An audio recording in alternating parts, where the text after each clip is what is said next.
Aloha, my friends. Hello, hello, hello. Namaste from New Mexico.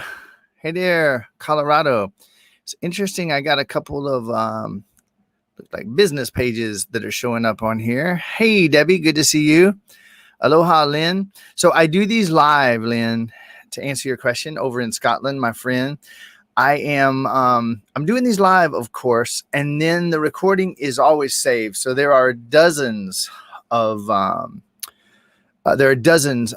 over a dozen already recorded. So all you got to do is wherever you find this live, if you just scroll up or down, you're going to find a lot more. Hey, Jennifer, good to see you always. So somebody just asked, let me see.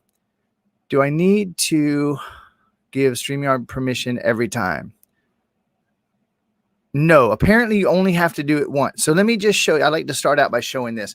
If you're in one of my Facebook groups, you're going to not be able to comment and interact with me unless you type in, unless you click the little button that gives StreamYard permission so that I can see and then we can interact. All right. It's up to you. It just makes the interaction a little bit easier. If I were to go to my page and interact with you, I would be able to, but I'm staying in this app because I'm live in multiple places. Hi, Tarshay in Oregon. Aloha, aloha. Hey, Kim in Australia. Debbie in Sarasota, V in San Diego. Good to see you. Hey there, Samantha. All right. Kate, Andrea, so much Sarasota starting to happen on here. This is cool. All right, so let's dive into it. I am going to stick a little closer. I have a meeting coming up. I'm going to stick a little closer to my 15-minute standard this time. All right, so if you are ready, start to type in the things that you would like help with.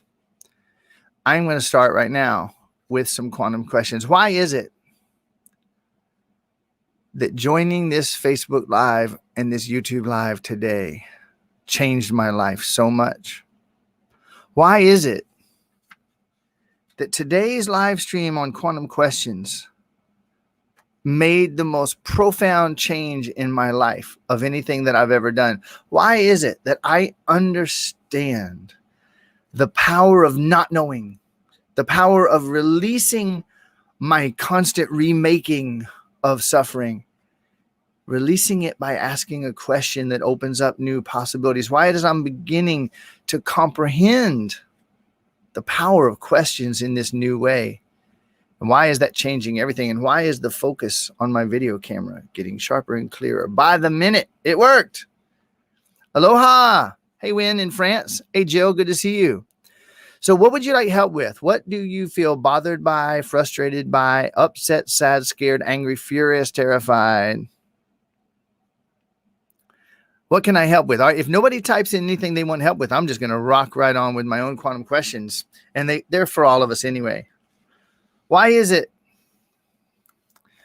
that I'm realizing on an entirely new level that love is actually all there is?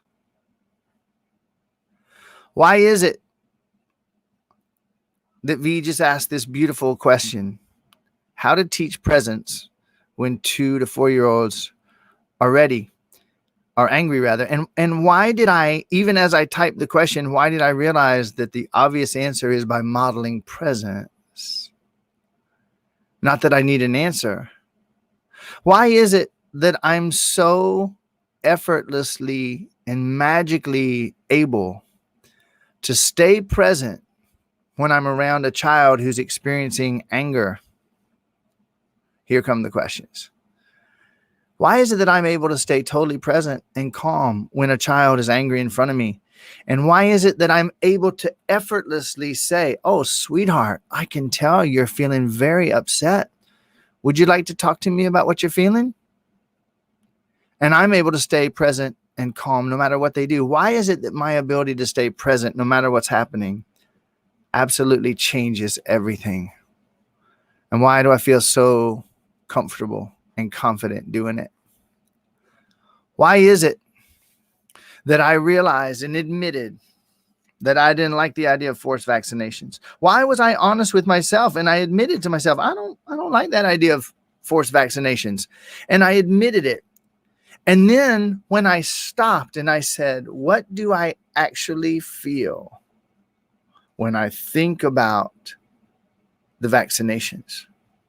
What do I feel when I think about it? And I stopped thinking about it and I started feeling, wow, I feel fear. I feel sadness. I feel angry that they would do that. And when I moved out of my thoughts about it and I moved into my feelings about it, why did I suddenly feel the feelings and the sensations in my body? And I was able to breathe and focus on honoring and feeling my feelings. And when I did, my resistance to the vaccinations began to dissipate. And why is it that I'm admitting that a universe arises into being through me ultimately? And by tuning into my feelings and releasing my resistance, those people who were pushing for it to be mandatory begin to question their motives and have second thoughts about what they're doing. Why is it that I can actually feel that? Why is it that this House resolution moving into play, 6666, why is it that it's so blatantly ridiculous on their parts that those people are absolutely desperately terrified that they're losing control and they're ramping up the fear like never before? And why did I say, as they attempt to ramp up the fear, I can see that their fear is hitting an all-time high. They're trying to act tougher because they're terrified.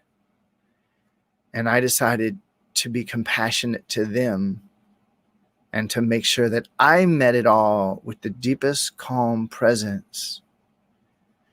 Because to move into the world that steps into light and love and joy and peace is to step out of the world of fear and vaccinations and mandatory bullshit. And I committed to presence and calmness like never before. Randy, if you want to let me know what is not working on the Facebook side, I would appreciate it. Why is it that I finally admitted that beyond undeserving and deserving I am? Why is it that I finally realized and admitted that beyond worthy and unworthy I am? And I'm going to invite, this is such a common issue. It is so nearly universal. I'm going to rant here for a few minutes. Okay? Ready? I invite you to go with me. Why is it that I looked out at the world and I saw the idea of deserving and undeserving, and I bought it as if it was real, as if it had any relevance? Why is it I looked at all the systems of religion and government and medicine and health and economics, and I looked at all of it, and I looked at this idea of deserving and undeserving, and I bought it. I believed it without ever stopping to consider, because I was too young to stop and consider. I didn't even understand. I had no one around to say, listen, this is what some unconscious people believe. So I bought it like the people above me, seemingly above me, my parents and the leaders. I heard things in movies and talking about deserving, and I just bought it. And why is it that today, as I breathe in presence, and as I shake off the past, not to get rid of any wrongs or bads, but I just let the past be what it is, and I choose to be present, and I tap into it, I can look at the idea of deserving and undeserving. I can look at the ideas of worthy and unworthy, and I can say, does it actually make any sense at all? How? Okay, we're little blobs in the physical. We're little blobs of protoplasm that came together, a sperm and egg. Come on, focus. And then I was a baby, and then I was a toddler, and a little chunk of pink meat and bones and blood and skin. What the fuck? How does that deserve or not deserve anything? How is that worthy or why did I realize that it literally makes no sense whatsoever? There is no reality to deserving or undeserving, worthy or unworthy.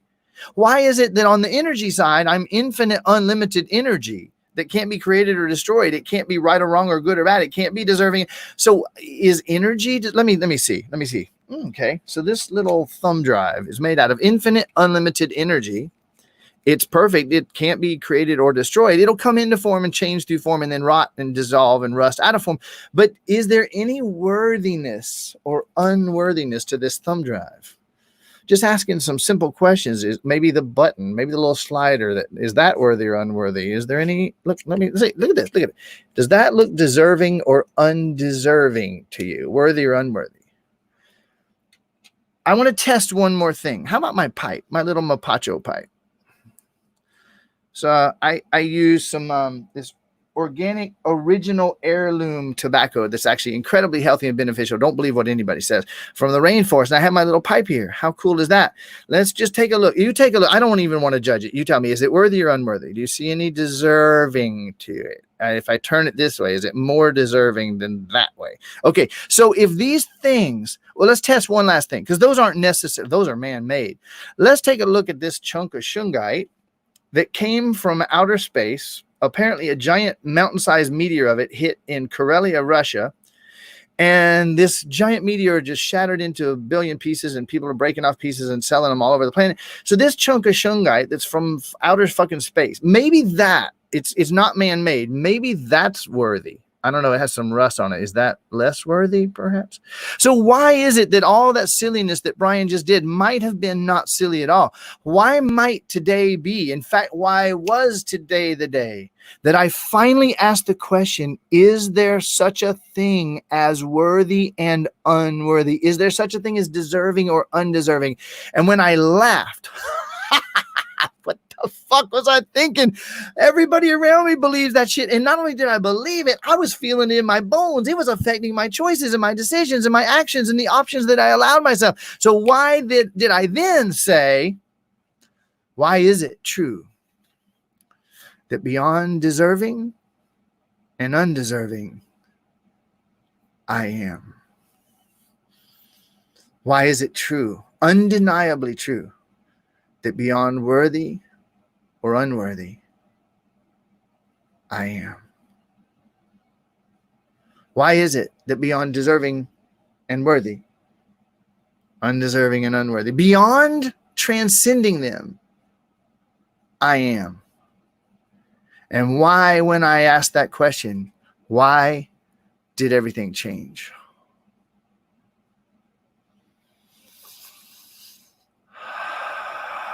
I would love to hear in the comments what just happened for you.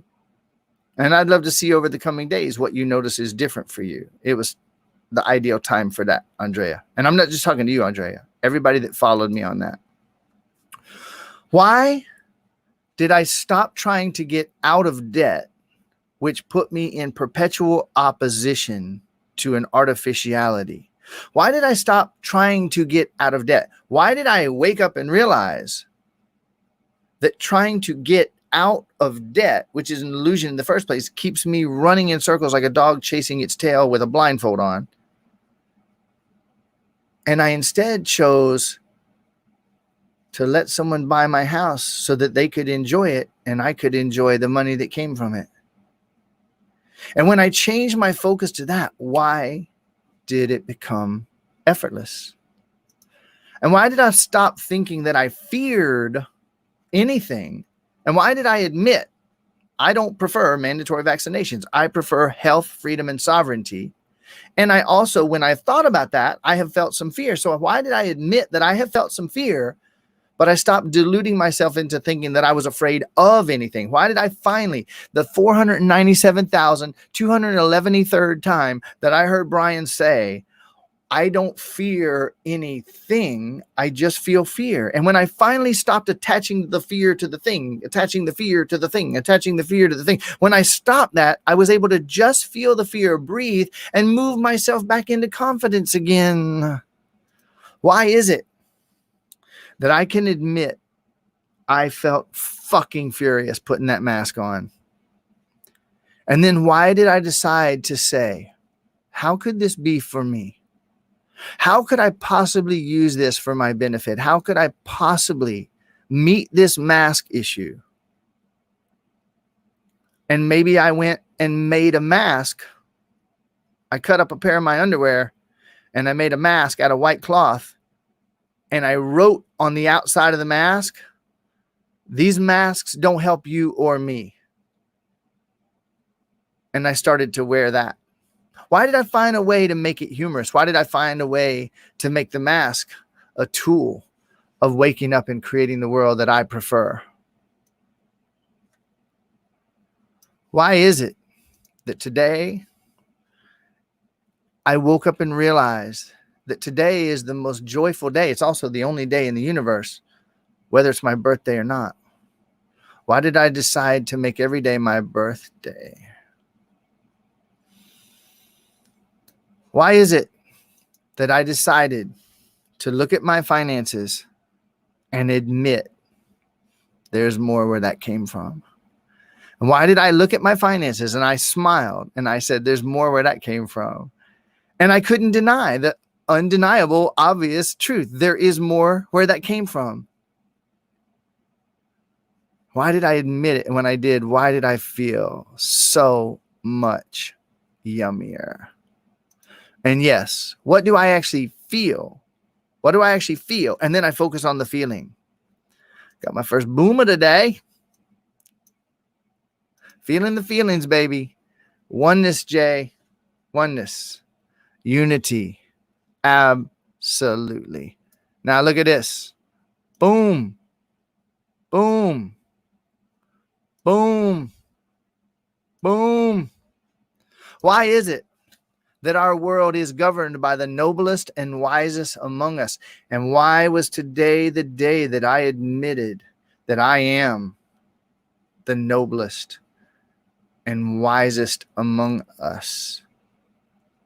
And everyone who says I am and relaxes into presence is the noblest and wisest among us. So why did I stop fighting and fearing and fleeing and freezing? Why did I suddenly, finally realize choosing peace and presence and modeling the noblest and wisest among us to the noblest and wisest around me called them back to the noblest and wisest in them? Why am I realizing that? Hey, Nash, welcome. Why am I realizing that focusing in this way is the answer? It always was the answer. And I forgive myself for having forgotten for a little bit there.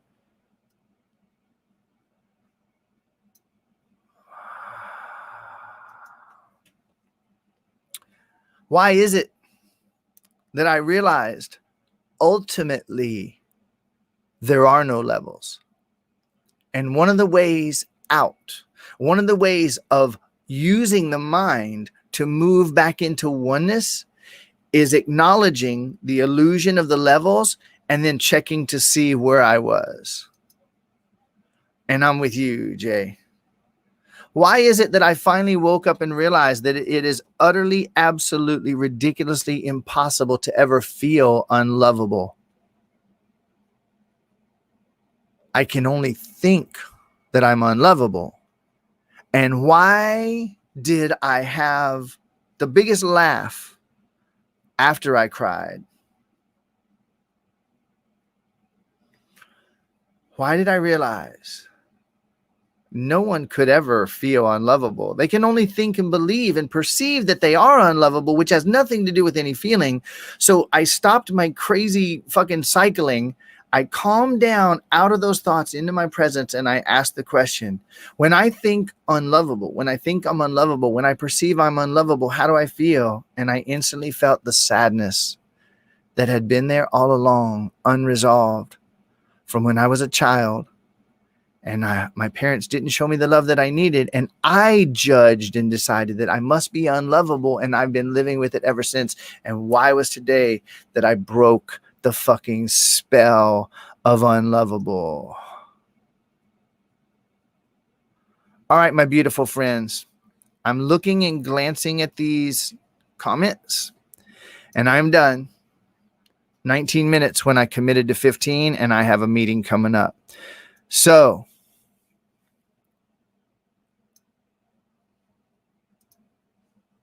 why did I wake up and realize that inferiority and unworthiness are basically identical in effect?